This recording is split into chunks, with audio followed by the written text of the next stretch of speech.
వరంగల్, కరీంనగర్ ఉమ్మడి జిల్లాల్లో అకస్మాత్తుగా కురిసిన వర్షాలు మార్కెట్ యార్డులో తడిసిన పత్తి, వరి నష్టపోయిన రైతుల ఆవేదన. తెలంగాణలోని ఉమ్మడి వరంగల్, కరీంనగర్ జిల్లాల్లో ఆకస్మిక వర్షాలు కురిసి రైతులకు భారీ ఇబ్బందులు తెచ్చాయి. మార్కెట్ యార్డుల్లో నిల్వ ఉంచిన పత్తి, వరి, మొక్కజొన్న తడవడంతో రైతులు తీవ్రంగా ఆవేదన వ్యక్తం చేస్తున్నారు. వరంగల్, జంగావ్, కరీంనగర్, జగిత్యాల ప్రాంతాల్లో 3 రోజులుగా తాత్కాలిక వర్షాలు కురుస్తున్నాయి.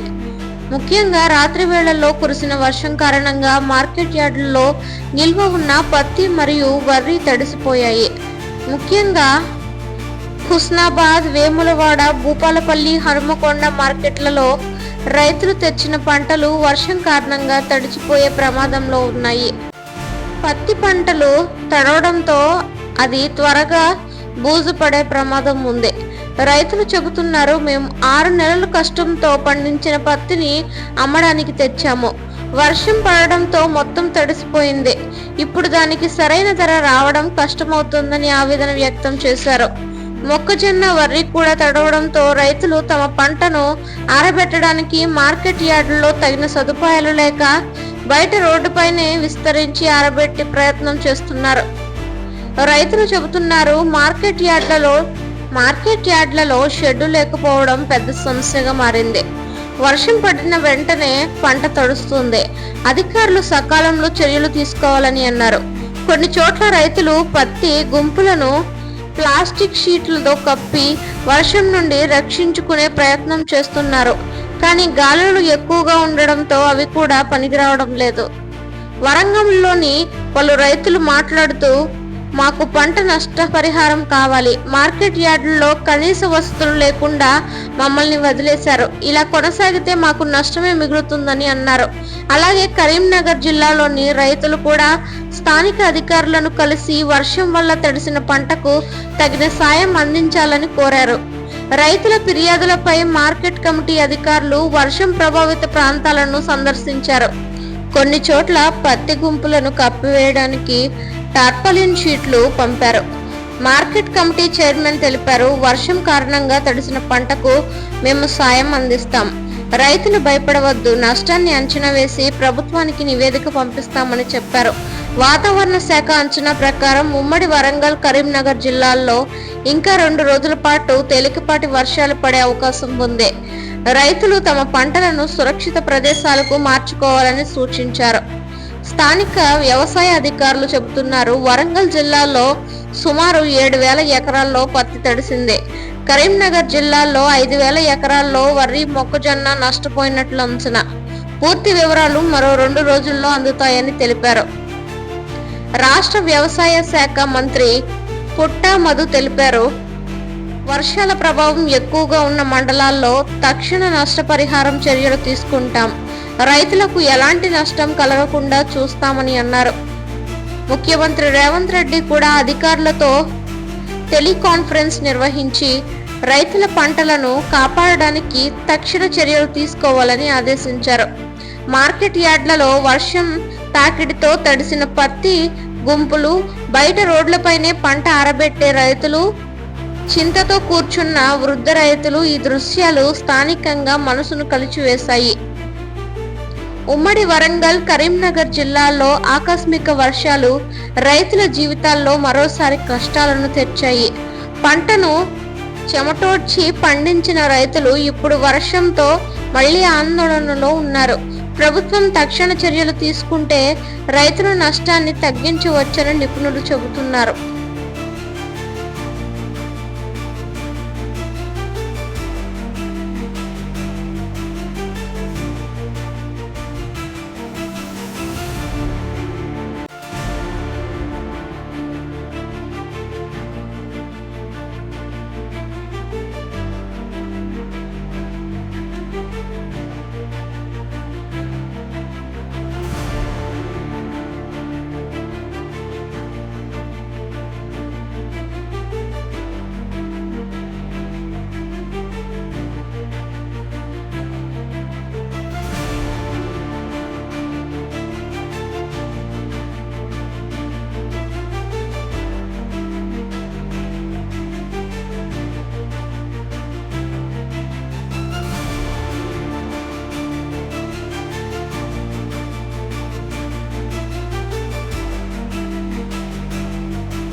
తెలంగాణలో ఫీజు రియంబర్స్మెంట్ విధానం సమీక్షకు కమిటీ.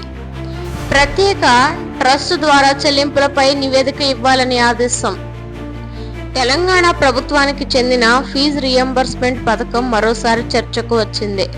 ప్రభుత్వం ఈ పథకాన్ని పూర్తిగా సమీక్షించడానికి ఒక ప్రత్యేక కమిటీ ఏర్పాటు చేసింది. ముఖ్యమంత్రి రేవంత్ ఆదేశాల మేరకు విద్యాశాఖ ఈ కమిటీని ఏర్పాటు చేసింది. ఫీజు రియంబర్స్మెంట్ చెల్లింపులు ప్రత్యేక ట్రస్ట్ ద్వారా నిర్వహించేలా అనే అంశంపై కమిటీ సమగ్రంగా అధ్యయనం చేయనుంది. ప్రభుత్వం చెబుతోంది, ఫీజు రియంబర్స్మెంట్ పథకం ద్వారా వేలాది మంది విద్యార్థులు ఉన్నత విద్యను పొందుతున్నారు. కానీ చెల్లింపుల విధానం, సమయపాలన, కాలేజీలకు నిధుల చేరికలో ఆలస్యాలు వస్తున్నాయి. ఇవి తొలగించడానికి నూతన విధానం అవసరమని అధికారులు చెప్పారు. విద్యాశాఖ ప్రధాన కార్యదర్శి ఆధ్వర్యంలో 5 సభ్యులతో కమిటీ ఏర్పాటైంది. కమిటీలో finance, higher education, technical education అధికారులు ఉన్నారు. ఈ కమిటీ 30 రోజుల్లోపు నివేదిక ఇవ్వాలి అని ముఖ్యమంత్రి రేవంత్ రెడ్డి ఆదేశించారు. కమిటీ పరిశీలనలలో ప్రస్తుత చెల్లింపుల విధానం, టెస్ట్ ద్వారా నిధుల విడుదల, కాలేజీలకు బకాయిల పరిష్కారం, విద్యార్థులకు సకాలంలో లబ్ధి వంటి అంశాలు ఉంటాయి. ప్రభుత్వం ఆలోచిస్తోంది, ఫీజు రియంబర్స్మెంట్ మొత్తాలను ప్రత్యేక విద్యా ట్రస్ట్ ద్వారా నేరుగా కాలేజీలకు చెల్లిస్తే స్పష్టత పెరుగుతోంది, అవినీతి తగ్గుతుంది, విద్యార్థులు ఆలస్యం లేకుండా లబ్ధి పొందగలరు. ఈ ప్రతిపాదనపై కమిటీ ప్రయోజనాలు, సవాళ్లు రెండింటినీ విశ్లేషించనుంది. విద్యార్థులు చెబుతున్నారు, ఫీజు రియంబర్స్మెంట్ ఆలస్యం అవుతుండడంతో కాలేజీలు ఒత్తిడి పెడుతున్నాయి. ప్రభుత్వం కొత్త విధానం తీసుకురావడం మంచి నిర్ణయం అని అన్నారు. తల్లిదండ్రులు కూడా ఫీజు బకాయింపులతో పిల్లల చదువు ఆగిపోకుండా త్వరిత చెల్లింపులు జరిగితే మాకు ఎంతో సాయం అవుతుందని అన్నారు. ప్రైవేట్ కాలేజీల ప్రతినిధులు చెబుతున్నారు, ప్రభుత్వం ఇచ్చే చెల్లింపులు తరచూ ఆలస్యం అవుతున్నాయి. దీంతో మాకు ఆర్థిక ఇబ్బందులు వస్తున్నాయి. ట్రస్ట్ ద్వారా నేరుగా చెల్లింపులు జరిగితే ప్రమాదం తగ్గుతుందని పేర్కొన్నారు. రేవంత్ రెడ్డి అన్నారు, తెలంగాణలో విద్యార్థుల భవిష్యత్తు సురక్షితంగా ఉండాలి. ఎవరు చదువు మానేయకూడదు. ఫీజు రియంబర్స్మెంట్ పథకంలో పారదర్శకత కోసం మేము కొత్త మార్గాలు పరిశీలిస్తున్నాం. కమిటీ సూచనలు వచ్చిన తర్వాత తుది నిర్ణయం తీసుకుంటామని అన్నారు. తెలంగాణలో ప్రతి సంవత్సరం సుమారు 18 లక్షల మంది విద్యార్థులు ఈ పథకం ద్వారా లబ్ధి పొందుతున్నారు. ప్రభుత్వం ప్రతి సంవత్సరం దాదాపు 6,000 కోట్ల రూపాయలు ఈ పథకానికి కేటాయిస్తోంది. కానీ గత 2 ఏళ్లుగా కొన్ని కాలేజీలకు చెల్లింపులు ఆలస్యం అవుతున్నాయని సమాచారం. ఇది విద్యార్థులకే కాక కాలేజీలకు కూడా ఇబ్బందులు తెచ్చింది. కమిటీ నివేదిక రాగానే ప్రభుత్వం ఫీజు రియంబర్స్మెంట్ నూతన విధానాన్ని అమలు చేయనుంది. ఈ నివేదికను మంత్రివర్గ సమావేశంలో పరిశీలించి చట్టబద్ధమైన ఆదేశాలు జారీ చేసే అవకాశం ఉంది. తెలంగాణలో ఉన్నత విద్యను ప్రోత్సహించే ఫీజు రియంబర్స్మెంట్ పథకం వేలాది విద్యార్థులకు ఆధారం. ఇప్పుడు ప్రభుత్వం తీసుకున్న సమీక్ష నిర్ణయం విద్యా రంగంలో కొత్త మార్పులకు దారితీస్తుందని నిపుణులు భావిస్తున్నారు.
హైదరాబాద్ లో జర్మనీకి చెందిన డచ్ బోత్సా సంస్థ ప్రారంభించిన జీసీసీ డేటా సెంటర్ విస్తరణపై సీఎం రేవంత్ తో చర్చించిన అమెజాన్ వెబ్ సర్వీస్ ప్రతినిధులు. హైదరాబాద్ మరోసారి ఐటీ రంగంలో కీలక మైలురాయిని నమోదు చేసుకుంది. జర్మనీకి చెందిన ప్రముఖ సాంకేతిక సంస్థ డచ్ బోత్సా తన గ్లోబల్ క్యాపబిలిటీ సెంటర్ జీసీసీను ఇవాళ హైదరాబాద్లో అధికారికంగా ప్రారంభించింది. ఈ సందర్భంగా రాష్ట్ర ముఖ్యమంత్రి రేవంత్ రెడ్డి ప్రత్యేకంగా పాల్గొన్నారు. ఇక మరోవైపు అమెరికా ఆధారిత సంస్థ అమెజాన్ వెబ్ సర్వీస్ AWS రాష్ట్రంలో డేటా సెంటర్ల విస్తరణపై ముఖ్యమంత్రితో సమగ్రంగా చర్చించింది. డ్యూస్ బోత్సా సంస్థ జర్మనీ, యూరప్లో అత్యాధునిక సాఫ్ట్వేర్, డేటా ఇంజనీరింగ్ సేవలందించే ప్రసిద్ధ టెక్ కంపెనీ. ఇప్పుడు ఈ సంస్థ హైదరాబాద్లో ఏర్పాటు చేసిన గ్లోబల్ క్యాపబిలిటీ సెంటర్ జీసీసీ ద్వారా 2,000 మందికి పైగా ఉద్యోగ అవకాశాలు కల్పించనుంది. సంస్థ ప్రతినిధులు తెలిపారు. హైదరాబాద్లో మౌలిక వసతులు, ప్రభుత్వం అందిస్తున్న సహకారం, నైపుణ్యం కలిగిన మానవ వనరులు ఉన్నందున ఇక్కడే సెంటర్ను ఏర్పాటు చేయడం నిర్ణయించారని అన్నారు. ప్రారంభోత్సవ కార్యక్రమంలో మాట్లాడుతూ ముఖ్యమంత్రి రేవంత్ రెడ్డి అన్నారు, తెలంగాణ ఐటీ రంగంలో దేశానికి మోడల్ రాష్ట్రంగా నిలుస్తోంది. ప్రతి వారం కొత్త పెట్టుబడులు వస్తున్నాయి. హైదరాబాద్ ప్రపంచ టెక్ మాస్ పై బలమైన స్థానాన్ని సంపాదించింది. ఆయన తెలిపారు. డచ్ బోత్సా వంటి అంతర్జాతీయ సంస్థలు హైదరాబాద్ ను ఎంచుకోవడం రాష్ట్రానికి గర్వకారణం. ప్రభుత్వం పూర్తి స్థాయిలో సహకరిస్తుందని చెప్పారు. ఈ సందర్భంగా ముఖ్యమంత్రితో అమెజాన్ వెబ్ సర్వీస్ AWS ప్రతినిధులు సమావేశమయ్యారు. వారు రాష్ట్రంలో ఉన్న ప్రస్తుత డేటా సెంటర్ ను విస్తరించే ప్రణాళికలు ముఖ్యమంత్రికి వివరించారు. AWS ప్రతినిధులు తెలిపారు. హైదరాబాద్ లో డేటా నిల్వ, క్లౌడ్ టెక్నాలజీ సదుపాయాలు అత్యాధునికంగా ఉన్నాయి. ఇక్కడ పెట్టుబడులు పెంచేందుకు మేము ఆసక్తిగా ఉన్నామని అన్నారు. AWS ప్రణాళిక ప్రకారం డేటా సెంటర్ విస్తరణ ద్వారా 5,000 మందికి పైగా ఉద్యోగాలు సృష్టించబడతాయి. ప్రభుత్వం అవసరమైన భూమి, విద్యుత్, మౌలిక సదుపాయాలపై సహాయం అందించడానికి సిద్ధంగా ఉందని ముఖ్యమంత్రి రేవంత్ రెడ్డి హామీ ఇచ్చారు. హైదరాబాద్ లో ఇప్పటికే Google, Microsoft, Amazon, Facebook, Apple వంటి ప్రపంచ స్థాయి కంపెనీలు తమ కేంద్రాలను నెలకొల్పాయి. ఇప్పుడు డ్యూస్ బోత్సా BCC కూడా చేరడంతో హైదరాబాద్ టెక్ రంగం మరింత విస్తరించింది. ఐటీ శాఖ సమాచారం ప్రకారం ఇటీవల 2 సంవత్సరాల్లోనే తెలంగాణకు వచ్చిన విదేశీ పెట్టుబడుల విలువ 75,000 కోట్ల రూపాయలు దాటింది. నిపుణులు చెబుతున్నారు. ప్రపంచ ఐటీ రంగంలో హైదరాబాద్కు ఉన్న గుర్తింపు తరువాతి దశాబ్దంలో మరింత పెరుగుతుంది. అంతర్జాతీయ కంపెనీలకు ఇది సురక్షితమైన, స్థిరమైన పెట్టుబడి గమ్యస్థానం అవుతుంది. ప్రస్తుతం హైదరాబాద్ లో 200 కంటే ఎక్కువ మల్టీనేషనల్ కంపెనీల గ్లోబల్ సెంటర్లు ఉన్నాయి. రేవంత్ ప్రభుత్వం ఐటీ రంగంలో కొత్త పథకాలు, ప్రోత్సాహక విధానాలు రూపొందిస్తోంది. ముఖ్యంగా ఐటీ పార్కుల విస్తరణ, స్టార్టప్ ప్రోత్సాహక కేంద్రాలు, స్మార్ట్ డేటా ఇన్ఫ్రాస్ట్రక్చర్ ప్రాజెక్టులు వంటి కార్యక్రమాలు వేగంగా కొనసాగుతున్నాయి. హైదరాబాద్ ఐటీ రంగం మరొక పెట్టుబడికి ఎదిగింది. డ్యూస్ బోత్సా వంటి అంతర్జాతీయ సంస్థల రాకతో మరిన్ని పెట్టుబడులు ఆకర్షించే దశగా తెలంగాణ ప్రభుత్వం ముందుకెళ్తోంది. ప్రపంచ టెక్ నగరాల సరసన హైదరాబాద్ పేరు మరింత బలంగా వినిపించేలా ఈ 2 కీలక నిర్ణయాలు మార్గదర్శకంగా నిలుస్తాయని నిపుణులు చెబుతున్నారు.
భోగాపురం విమానాశ్రయ పనులు 91.7% పూర్తయ్యాయి.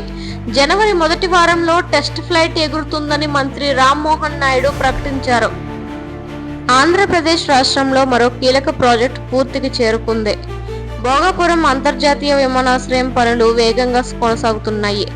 ఇప్పటికే ప్రాజెక్టు మొత్తం పనుల్లో 91.7% పూర్తయిందని రాష్ట్ర విమానాశ్రయ శాఖ మంత్రి రామ్మోహన్ నాయుడు తెలిపారు. మంత్రి చెప్పారు, వచ్చే జనవరి మొదటి వారంలో టెస్ట్ ఫ్లైట్ ఎగరబోతోంది.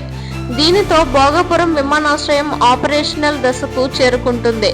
విజయనగరం జిల్లాలో జరుగుతున్న ఈ విమానాశ్రయ నిర్మాణం రాష్ట్రానికి ఒక పెద్ద ఆర్థిక పురోగతి అడుగు అవుతుందని రామ్మోహన్ నాయుడు తెలిపారు.